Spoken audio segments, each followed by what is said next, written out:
have to do a mic test because I read all 3 chapters without the mic on like a real dumb bitch. Hey guys, it's Francina Simone and welcome to the Corona Chronicles.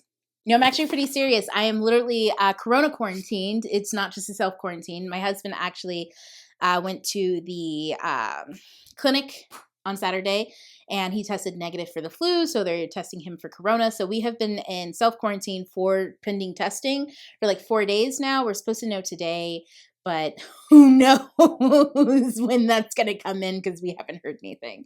But since we're all in self-quarantine, because we all trying to be good people out there, and trust me, boo, it'll be okay. I know a lot of people are panicking, but you know, just stay hunkered down and know that things will get better. Things will be okay. No matter what situation you're in, we will find some help as a group. Like, that's the one thing that I can say about as a group of people, especially of those of us who frequent BookTube. We're a really strong community and we do support when other people are in need of support. So please don't worry unless you got to worry. But anyways, that is for another time, another chat. I've been vlogging, so I'm vlogging these Corona Chronicles.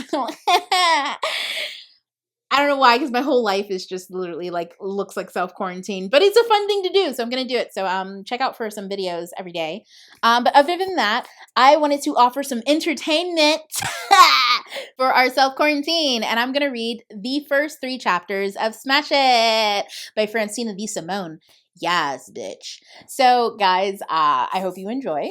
For those of you who don't know, Smash It is about a 17-year-old girl named Olivia James who is tired of letting her insecurities get the best of her. She said, no more, no more, no more. And she does what any self-respecting 17-year-old who's trying to smash her junior year does. She creates a fuck it list. And so the 3 things, or 3 top things on her list is 1, be bold, do the things that scare me. 2, learn to take a compliment. And 3, stand out instead of back. So like, you know, we're going to go on this whole journey with her. And one of the things that she decides to do and put into practice is she wants to try out for her school rap musical, Othello. And along that journey, she ends up getting the attention of 3 different guys. So my girl has a whole wild ride in store for her. So y'all, I'm going to toot my own horn because I think it's a wild, fun ride. So I'm going to read the first 3 chapters, and I hope you guys enjoy. So let's start with the title page. So this book is written in 5 parts, and because a bitch is nothing if not obvious, in 5 acts, because she tried out for a musical. So this is Act 1, and one of the cool snippet that I think I will not read, I'll leave it to those of you who actually buy the book, is I insert a bit of the lyrics from the play. I meet them up because Othello is not a rap musical that I know of. Actually, I think there is one that's pretty obscure, but we won't get into that. But there are lyrics at the beginning of each act, and it's just, you know, it's small. It ain't that big. I didn't go in all that deep, y'all. It ain't that deep. But I'm gonna leave it for those of you who pre-order the copy. Links down below. Chapter 1. Fuck. I'm an idiot. It's Halloween, and I'm the only one in a packed club on teen night not wearing a costume. Girls are jumping and screaming lyrics in cheap, shiny wigs, and all the guys dressed in a motley of cheap polyester are scoping out the dance floor, their gazes hopping right over me. Even the bartender slinging water bottles has on pink bunny ears. Ugh, this isn't an I'm 17 and too cool for dress-up moment. I like wearing costumes. I just thought I'd look like an unintentional clown doing it. We're at a club. Who wears a Halloween costume at the club? Apparently everyone, except this freak in an old navy hoodie and khaki shorts. Ugh, I'm wearing khaki shorts like a nerdy loser. Some girl bumps into me and does a double take at the sight of my hoodie. It's Florida. I know October everywhere else is that meme of a dog in a wig wearing a scarf because it's sweater weather. But we're in Florida. The leaves don't change here. They just fall off sometime between hot as fuck and damn, where'd all that wind come from? So even though this white girl has on a mesh shirt over a nude bra, I don't know what the hell she's dressed as. I can tell by her raised brows and attempt to act like she didn't see me that she doesn't know what in God's name I'm doing right now either. Oh my God. Why am I like this? This is what I get for not doing the yes thing.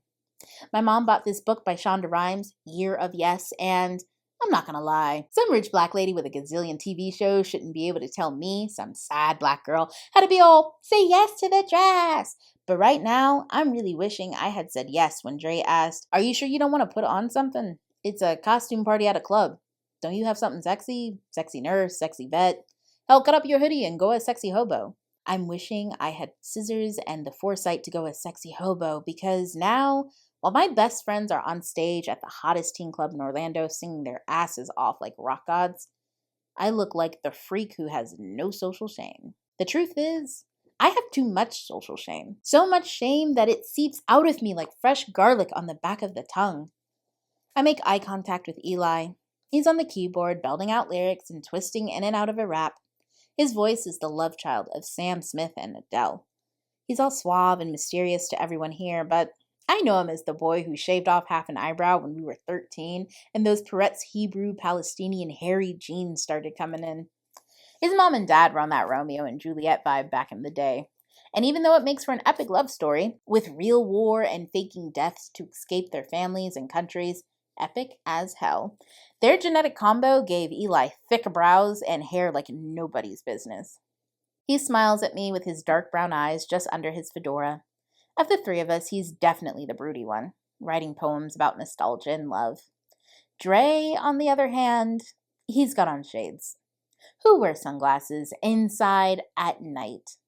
Dre.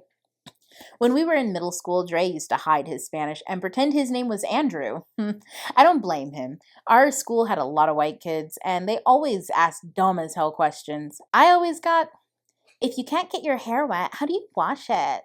One kid asked Dre if Puerto Rican meant legal Mexican in Spanish. The kid legitimately didn't know. I know our education system is shit, but come the fuck on.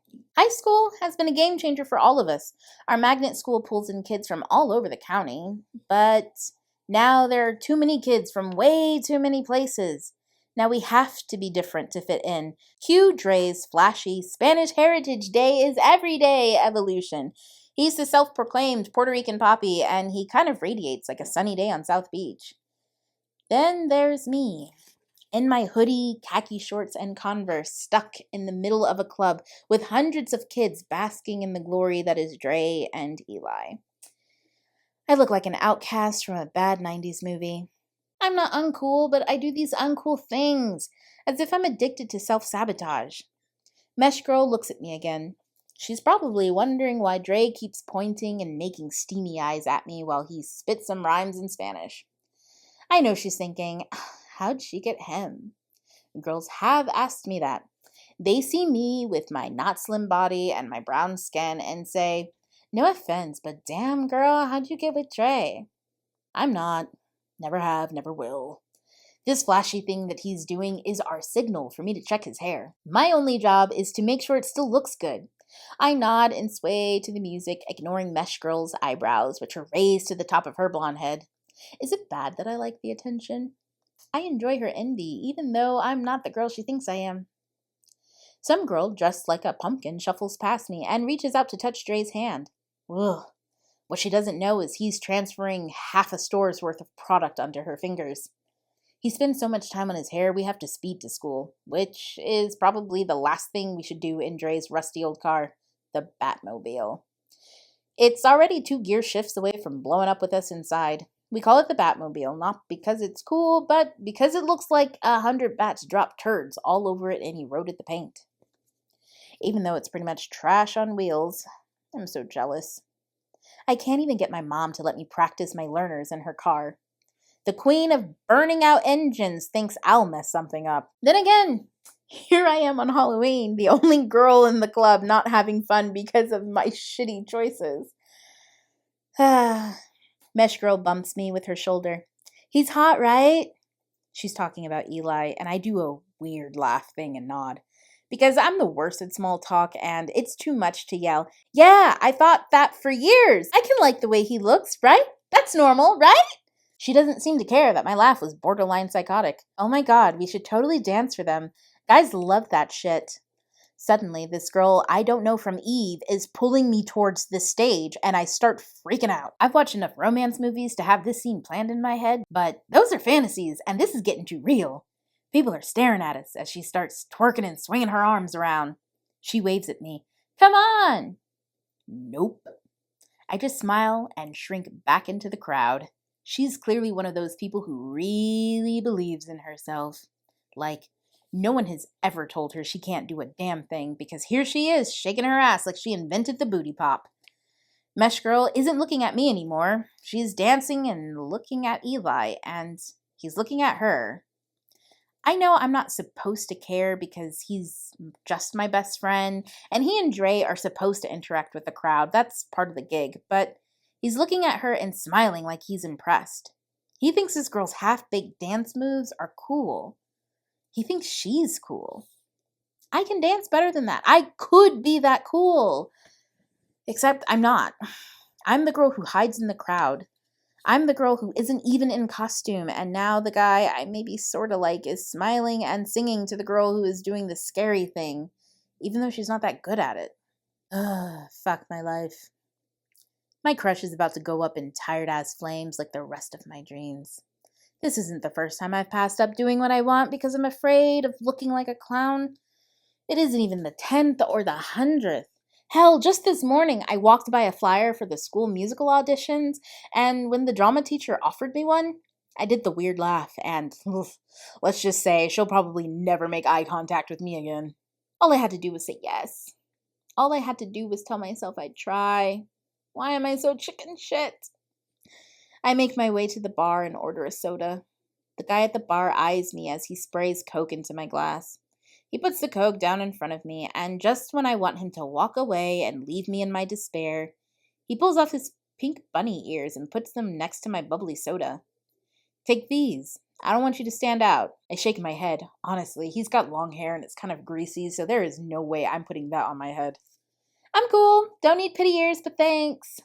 He laughs, and it's low-key judgmental. Yeah, because cool people don't wear costumes, right? You must be a blast at parties. He looks around at the club behind me. Oh, wait. Rude. Look, I happen to be a very cool person. Thank you very much. I shouldn't talk when I'm in my feelings because my voice goes up an octave and I can never get my eyebrows to stay still. They're up in my hairline now, showing the whole damn world that I have no chill. Dude puts his bunny ears back on and leans on the bar. Yeah, it's so cool sitting by yourself at a Halloween party with no costume. He shrugs. I'm not saying high school is going to be the best time of your life, but you should get over yourself enough to have a little fun while you can. Otherwise, you'll be a cool adult sitting alone at a bar wondering why your life sucks. He stands up, crosses his arms, and looks proud of himself. Is there a sign on my head that says, "I'm having a hard time, please pile on"? I take a deep breath and hate myself because my first reaction is to smile and nod, but I stare him dead in the eye and say, because being a bartender at 30-something is so great. I feel a little badass for saying it, but also super guilty for being a bitch. Well, one of us is having fun. He wiggles his bunny ears, and the other one is at a party full of kids and only has the bartender to talk to. He pulls the white towel off his shoulder and starts wiping down the bar. Don't forget to tip. And then he's moving away and pulling out waters for a group of guys in some anime costumes. I drop my head to the bar, which regrettably is sticky. That turd of a bartender doesn't know me, but he's kind of right. Some girl on YouTube, the one with the minimalistic white walls that look chic instead of broke as hell, said, everyone has a moment in life when there are two paths before them. The cool one where you change your pathetic ways and everything gets better and brighter. And the other one where you die sad and alone. Obviously, she knows what she's talking about because she manages to make millions of people listen to her talk about hacking procrastination and how to make a room over with just a succulent and a few black and white photos strung up on the walls. I don't want to be sad and alone or freeze every time a moment comes to shine. I want to be the fierce inner beast that I know I am. I want Eli to look at me like I'm the only one in the room. Something has to change because that bartender and the succulent girl are right. If I don't, I'm going to disappear like I was never here. Chapter 2. It's almost midnight. I'm leaning against the Batmobile in the ET parking garage of Universal Studios. Nothing like closing time at the park to send hordes of people to their cars. The exhaust from hundreds of cars roaring to life on our floor alone is starting to give me a headache. We get free parking because I work here. Not at the garage, at a gift shop at the front of the theme park. I can't complain. I get AC, 3 free tickets every quarter, and flexible hours. But when I say I'd rather not spend my free time near the place I work, I mean it. The Grove is smack dab in the middle of Universal City Walk. It's the only teen club that pays for gigs. But it is Halloween at Universal. Halloween Horror Night. And everyone is just now leaving. People are screaming and laughing, and cars are packed in an obscene line trying to get out. It's a mess. And just my luck, Dre is busy taking a selfie with some chick who has rotting flesh plastered on her face, while Eli and I pack the car. Dre jogs over, his long legs and arms swinging with ease, like he's running off a football field for a drink of water. I can't stand him sometimes, but whenever we make eye contact, he laughs and then I smile. It's been that way for years. We're doing it now, but then I stop because he's shaking his head and looking at my tragic outfit. You look ridiculous, you know that, right? He's got this Freddie Mercury costume on, heavy eyeliner, a yellow leather jacket with buckles and white pants lined with a red stripe on each side. He puts his arm around me and pulls out his phone for a picture. You could have pulled off sexy hobo. Would have been banging. Before he snaps, he kisses my cheek, and I am forever captured on camera, rolling my eyes. I refuse to answer him. He has this way of picking at my insecurities while making me feel special. But that's Dre. He's friendly with everyone. Affection rolls off him like hair off a cat. He leaves behind his touches, but get too comfortable and he'll scratch you for no fucking reason. Eli ducks his head around the car as Dre uploads our picture onto Instagram. Dre has over 50,000 followers, and the number goes up faster with every gig they do. We need to start doing original songs, Eli says, and I can hear Dre roll his eyes. Not literally, he does this breathing thing that makes him sound tired, and he jerks his leg and scrunches up his shoulders. It's a whole sound, believe me. He does it when his mom yells, and anytime Eli or I say anything remotely close to, "What if we try something else?" Chill, bruh. We will, but damn, covers are hot. We give the people what they want, and they'll make us kings. I can't help but think Dre doesn't want to do originals because he sucks at writing songs. I'm just being honest. We're all in band class, so music is our thing, but just because you like playing concert music doesn't mean you can write songs. Eli has almost 90,000 followers on Instagram, and it's because he also posts his poetry. Sometimes it's a tad angsty, but it's good. Personally, I don't know what I want to do. I wish I had a thing like them. Something beyond showing up to class and practicing my parts. Eli pulls off his fedora and throws it into the back seat. His dark brown hair is curled tightly from sweating. He's dressed like a 1920s mobster. I don't know which one. He's into the details of the past, but that stuff goes right over my head. It suits him, though. He has this stoic, classy vibe, even when he's just woken up and answering the door in a white t-shirt and basketball shorts. He's what my mom calls an old soul, and when you look into those brown eyes, you can feel all the lives he's lived. We're never going to stand out copying everyone else. Dre looks in the car window, checking his hair. His lips pull back as he inspects his teeth. Tell him he's impatient and delusional, Liv. I'm not in it. I hate being dragged into the middle. I move from between them and to the trunk to make my point. It's always Dre who uses me like a shield when Eli starts making sense. Eli checks the trunk for the third time. Everything is packed, but he never leaves anything to chance. He would still be hoarding all those poems he shared with me if I hadn't told him to post them. 10 months later, and I turn out to be the brains of the group. Except when it comes to myself. I'm looking at my chucks when Eli pokes my side and whispers, "Sexy hobo isn't a thing. Takes balls to come as you are." Hey, quit whispering. Dre can't stand to be left out of anything. Don't do that. Don't take his side. His head pops over the top of the car. I'll leave you here and make you walk.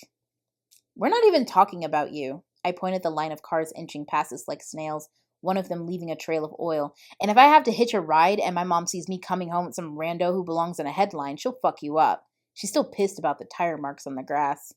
Dre sucks his teeth. She's always pissed. He waves at two girls as they shout his name from the car window. Hey, want a picture? He jogs over to them. Some dudes honk at him and shout song lyrics. Dre eats it up. He was born to be a star. You're missing it, I tease Eli. Eli looks up from the trunk again and smiles.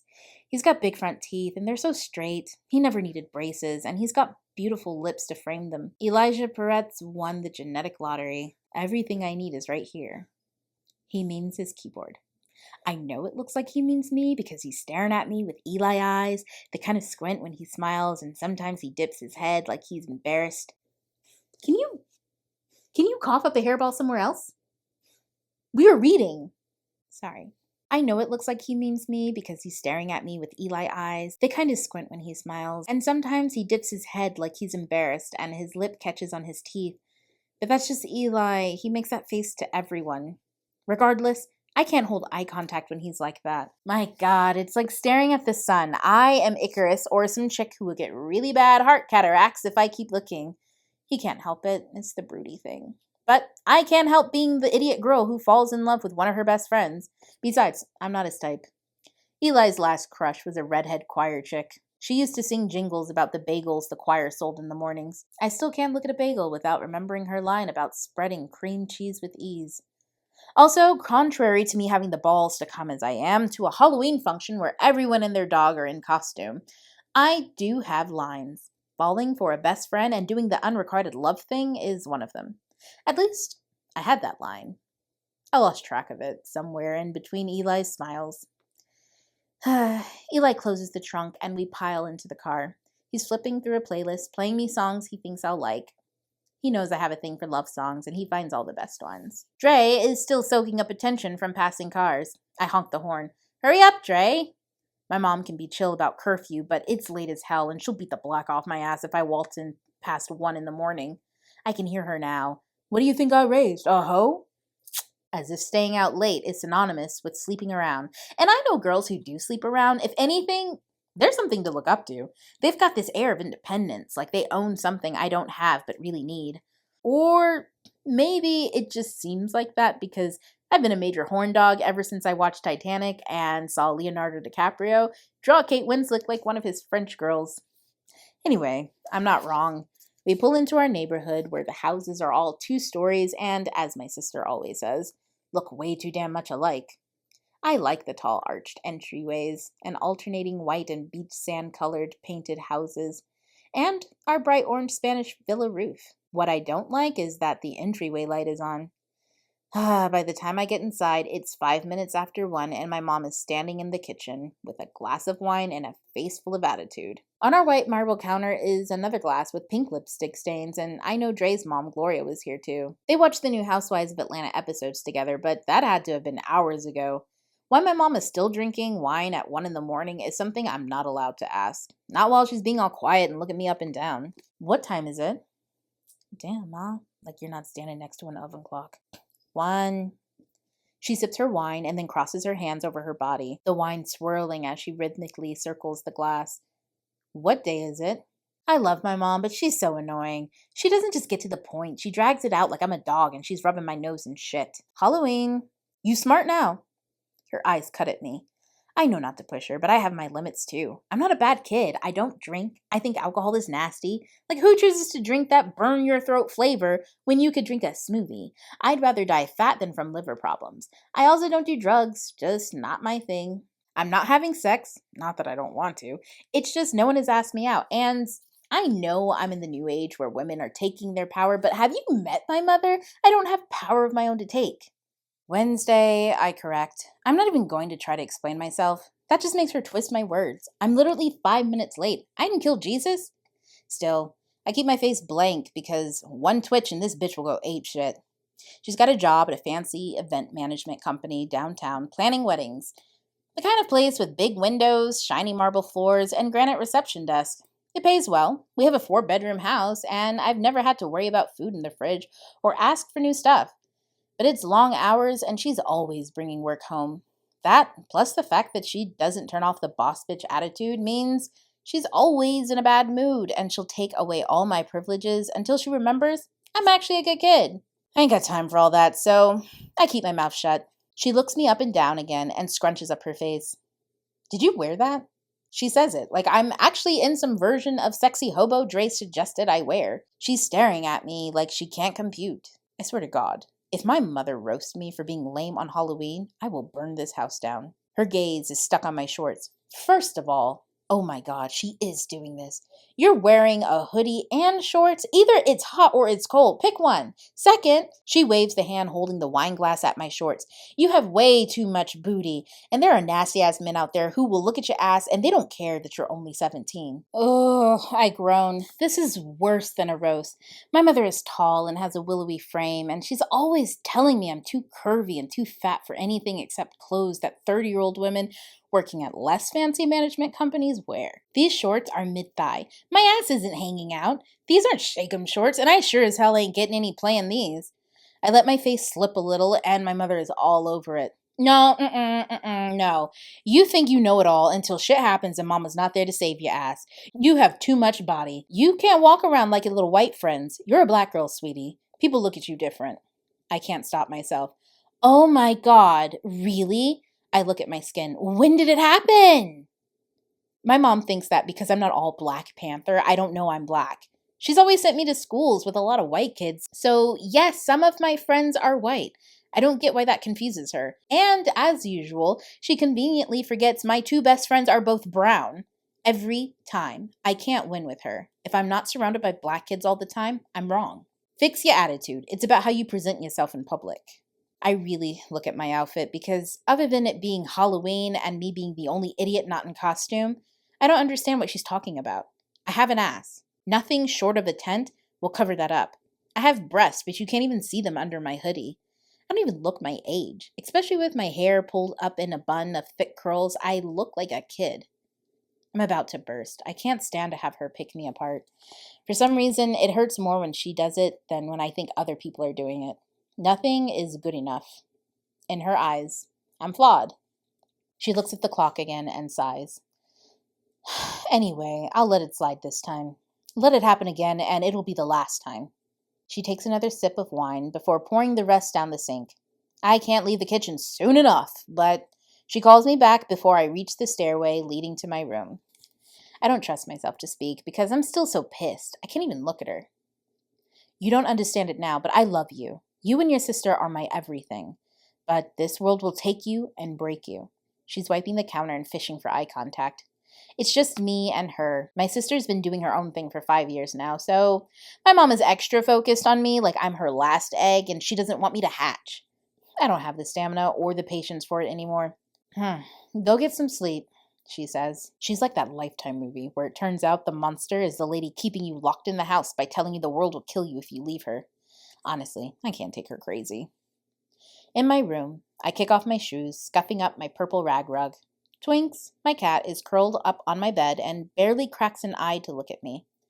Just under my Aida poster, a bag of her favorite treats are on my nightstand with teeth marks all over the packaging. I grab the bag and toss a few treats to her as I eye the poster. Aida was my first musical. I can still remember sitting in the Dr. Phillips Center, sinking into the chair as the lights dimmed. My skin chilled during the dance of the robes, and I've gone every time they tour in town since. Except this year. We get notifications of the shows in the mail, and my mom accidentally threw it out. By the time I thought to look it up online, the tickets were already sold out. It's fine. Just another reason of why my life sucks. I put the bag of cat treats back on the nightstand next to that Shonda Rhimes book, Year of Yes. I pick it up. Shonda Rhimes started out as this weird kid talking to soup cans in her pantry, and now she owns TV. As much as I rag on her rich black lady problems, I want to be like her. I want to be that confident woman she is. She wouldn't let the shit my mom says bother her. She wouldn't be so concerned with what others think that she'd end up the only person not dressed up at a party. She would dance at the party to get the guy she likes to notice her. I lay back on my bed, feeling too dirty to touch the sheets, but I run my hands over my worn, soft comforter. It's my favorite shade of blue. The same blue they used for the school musical audition flyers. I can't believe I'm about to let another audition pass by. I've loved musicals ever since I was 10 and saw Phantom of the Opera. Every day for a year, I performed a one-woman act as both Phantom and Christine in front of my cat and anyone I could corner, including the checkout lady at Target. I was a kid with gumption. Then I got a body. Boobs, butt, and birthing hips, as my mother calls them. People started staring at me for all the wrong reasons, and then I stopped calling attention to myself altogether. I wanted to be invisible, and now look at me. I don't even have the balls to dress up for Halloween. Halloween! The one day you can actually look ridiculous and no one cares. And I know Eli doesn't care about the flashy stuff, but he looked at Mesh Girl the way I want him to look at me. I'm not saying a supportive friend isn't a great thing to have, but I want a has the hots for me boyfriend too. I want to be seen. I stare up at the ceiling fan going round, and I hear the bartender's unsolicited advice. You should get over yourself enough to have a little fun while you can. Otherwise, you'll be a cool adult sitting alone at the bar wondering why your life sucks. He's so right. I want to try out for the school musical. It would be epic. The songs, the late night rehearsals, getting on stage and getting a standing ovation. The thing is, how do I become the person who auditions for the school musical? Fuck it. I'm not going to let some guy at a bar get me in my feelings. Instead, I'm going to do it. I'm going to go to school tomorrow and put my name on the sign-up sheet and do the damn thing. Chapter 3. I wake up to Twinks pawing at my face. She does this every morning, and it wouldn't be so bad, but she's missing a few teeth, so she drools while she does it. Oh my god, get off me. I would push her off, but she's got a bum hip, and I'm not a monster. So here I am, 6:30 in the morning on 3.5 hours of sleep, trapped in my bed with stank cat drool on my face. She's not fat, but she's super heavy, and she's squishing my boobs into my neck. Get off, Twinks. I can't ever die like this. The headline on that, Florida girl smothered by gigantic Twinkie-colored cat. That's not a way any 17-year-old girl wants to go out. My phone buzzes, and she plops off with some prodding. I reach for the phone and pull my blanket back over my head. I know who it is before I answer. I'm awake, I say. Eli sounds groggy. I'm not ready to wake up yet. Is it sunny? Is it sunny? Is it beautiful outside?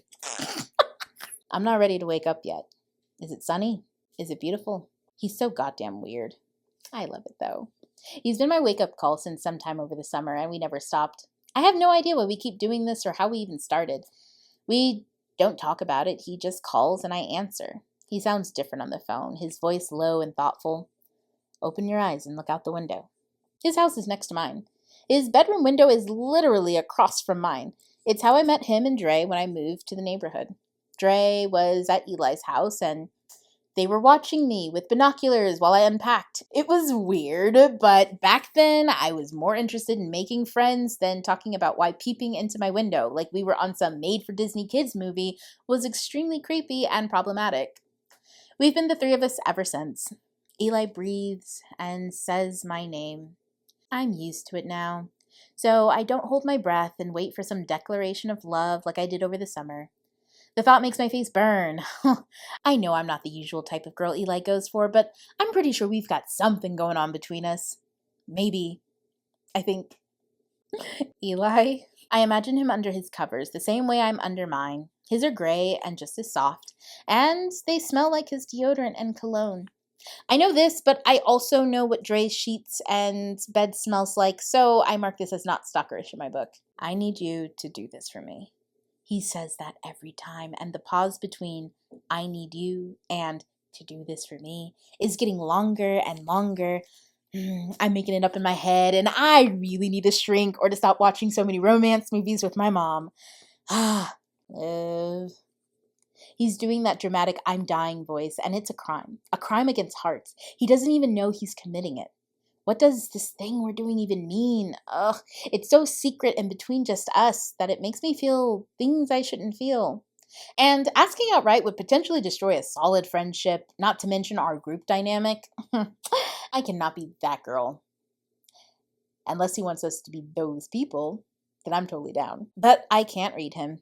Once I posted an anonymous question on his Ask Me Anything with my burner Instagram. I asked who he had a crush on. I mean, I knew he wasn't going to just name his secret crush for the entire internet to see, but I figured he'd put something a lot less cryptic than, the girl of my dreams is still just in my dreams. Apparently, his dream girl doesn't exist yet. I make a fuss about getting out of bed and being exhausted, and I pull back my curtains. He's staring at me through his window. This, too, is rehearsed and expected. I know it started out as a way to get me out of bed, but that was months ago when I was pulling early morning summer shifts at the park. He was my alarm clock, forcing me out of bed so I could prove to my mom I'm not a spoiled princess who can't work for her own dime. Now, he's a boy staring at me in my good pajamas because I know that every morning he's gonna see me. What does he see?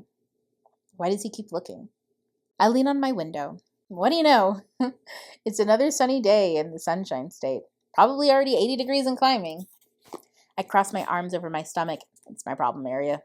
And this tank top is cropped a little high and the neckline a little low. Maybe I shouldn't have worn this one to bed. Liv, is it beautiful? He's getting weirder these days, and sometimes it makes me want to be weird too. Even if he doesn't like me, is it a crime for me to enjoy this feeling? Elijah Peretz, I say, like his dad does when he's about to say something worth thinking about. It's beautiful. He looks up, surveying the sky, and nods. It is. See you in 30. He hangs up. I really hate it when he hangs up without saying bye. But maybe he does it because all we are is one long, ongoing conversation not really going anywhere. I'm in biology 2 when the reality of 3 hours of sleep starts to hit me. Dre, Eli, and I were running late again with no time to stop for coffee. And to be honest, that shit never works on me anyway. I'm pretending not to slump over my desk when I hear my name. Everyone is staring at me.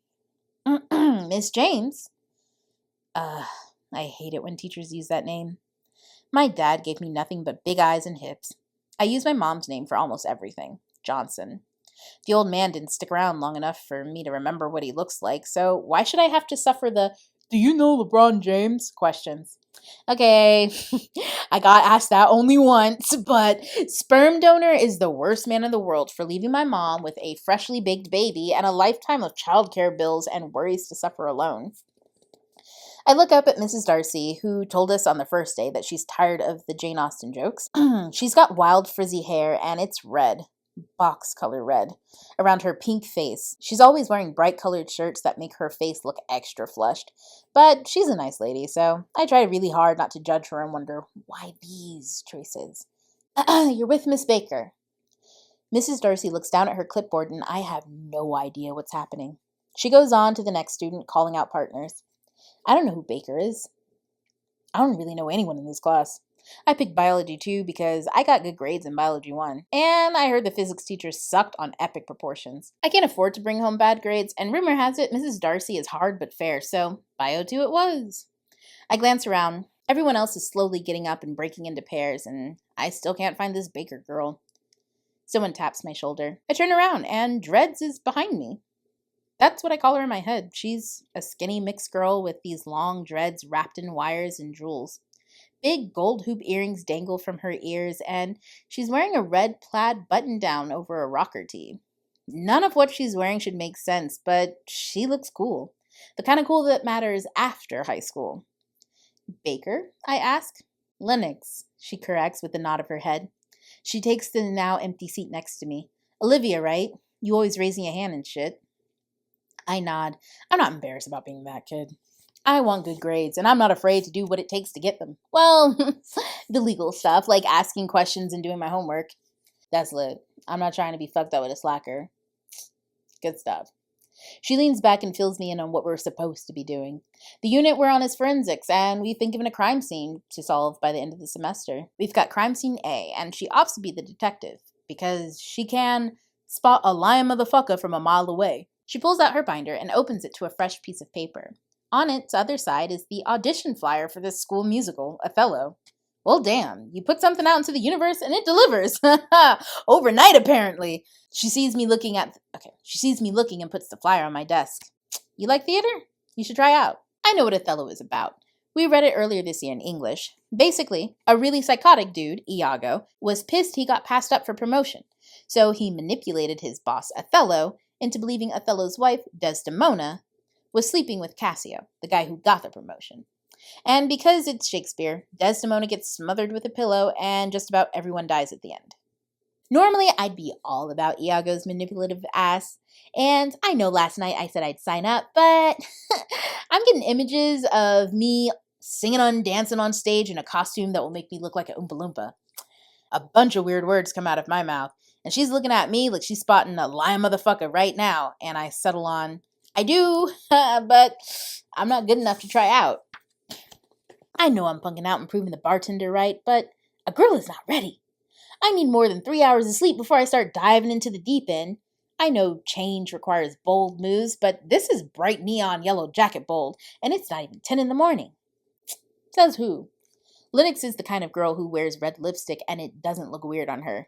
Everything about her is bold, and she doesn't know me, the me who is pretty much pastel on top of pastel bland, so I don't expect her to understand that a chubby girl like me is hesitant about stepping onto the stage to do Othello. I mean, let's face it, I made that vow last night out of desperation. I should have promised something like, I'll wear eyeshadow at school and not wash it off before first period. Plus, my cousin's in the theater program, and in my family, we have an unspoken rule that music is my thing and theater is hers. Our moms have this weird competition going on to determine whose child is the most talented, while simultaneously trying to force a friendship between us. I have nothing against Cleo, but she's about as interesting as a brick wall. We've never really been more than cordial at family get-togethers, and when I see her at school, we sort of wave and keep it going. I know she doesn't own the entire theater program, and there's nothing stopping me, a kid on the music track, from trying out, but our moms would go into extra gear if we were both in the same production. I open my mouth to tell Lennox this. She seems cool enough that she won't make fun of me or my family drama. But then I remember standing in the club with my khaki shorts. I remember the look in that bunny-eared freak's eyes as he showered me with his rude AF pity. My lameness is leaking out so much that people are starting to take notice. And I'm supposed to leave my punk bitch ways behind. If I say no, I'm just perpetuating the same nonsense. I mean, what's the worst that can happen besides invading Cleo's territory or looking like a Oompa Loompa while being smothered with a pillow? Fuck it, I say. Lennox seems to get it and nods her head. Exactly, fuck it. She also puts the packet of papers on my desk. I have drama next. I'll get a new edition form. The girls section starts on page 5. Memorize the lines and the song. Mrs. G casts our roles based on just those 2 things. It's not a lot to go on, but she says she just knows. That bitch is mean as fuck, but she do be knowing. I don't know much about the theater program, but the band room is next to the theater, and we hear Mrs. G yelling all day. I set the papers aside, internally screaming. The punk in me is cursing me out so dirty right now. We work on our forensic project while the Othello packet burns through my desk. Lennox is looking at her phone. It's another one of her bold moves. She just does it like it's natural and not the quickest way to get your phone snatched up by some overworked, underpaid, baggy-eyed professional. Mrs. Darcy doesn't even notice. Lennox makes a sound and turns the phone over for me to see her Instagram. You know Dre?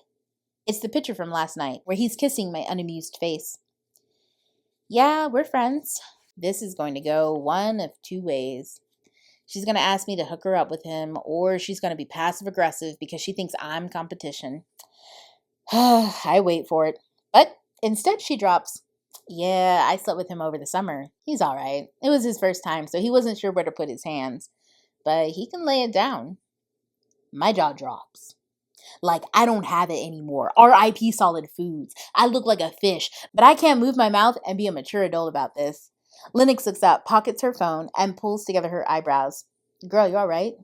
I still haven't fixed my face. I'm usually good at pretending nonchalance. I once told my band teacher, if you stripped naked and jumped up and down on this table, it wouldn't surprise me. He was highly disturbed. But in my defense, he thought I'd be shocked about placing first at nationals. Nah, I ain't surprised. I know I'm an amazing flautist. But this? Dre alludes to being sexually active, but the way he talks about it always makes me think he's putting on a show. Why would Lennox tell me their personal business like that? Olivia, she says, tilting her head. We both have sweet lady vaginas. We're in this game together. We can talk about this stuff. No, we can't. She raises her brows. Dick not your thing? I get it, girl. I swing that way too. I'm not gay. I get an image of them together. Lord Jesus, help me. Neither am I, sis. This shit is fluid. Some days I like it, I cut her off because I don't need to know about who and how or when this girl likes to have sex. I've known Dre for forever and I just don't want to know about that. Oh, she says, and to my relief she leaves it alone. Like I just asked her not to bring up movie spoilers. Dre's first time has been reduced to an oh. The bell rings and she pats on my audition packet. Make sure to put your name on the sign-up sheet. I'm nodding because, let's be honest, I haven't recovered yet. But when I walk from Bio 2 all the way to the theater and stop in front of the bulletin board, I pull out my pen from my bag. The tip of my pen touches the paper and I freeze. There really is no going back once I put my name down. Just when I'm about to pull my pen away, a group of girls walk up behind me. Hey, can I borrow your pen when you're done? The closest one asks. Yeah, I say as they stare at me expectantly. I take a deep breath, write my name, and pass the pen. I'm actually doing this. I'm proud of myself. I mean, I kind of hate myself too because what the fuck am I doing? But last week I couldn't even take the flyer the drama teacher was handing out. Today, not only did I take the packet from Linux, I put my name on the list. I'm pretty much turning my whole life around. Except in a few weeks, I have to get on stage. And I have no clue what the fuck I'm gonna do. Chapter 4, JK. If you want to read Chapter 4, you're going to have to click the link down below and pre-order. Smash it! No, but guys, I really hope you guys enjoyed this. The first 3 chapters, at least. I had a blast writing it, and obviously I'm a little biased, but I just absolutely fucking love the book. It's tons of fun, actually, to read out loud, surprisingly, because I generally don't enjoy reading out loud. But it's a ton of fun to read out loud. It's a ton of fun for me to write. It's a ton of fun to read on my own time. Not gonna lie. I know, you know, like most authors don't like to toot their own horns, but toot fucking toot! I am literally tooting my own horn here because I just fucking love this book. So guys, go ahead and hit the pre-order button down below in the link of the description if you enjoyed it. I really hope that you did. And you guys can read the rest, you know? Read from chapter 4 on and smash it with me. But again, I will be giving you guys some updates on my Corona Chronicles as I go through this whole quarantine process. And yeah, stay chill and stay calm and wash your motherfucking hands. I will see you guys later. TTYL to top for now. Bye!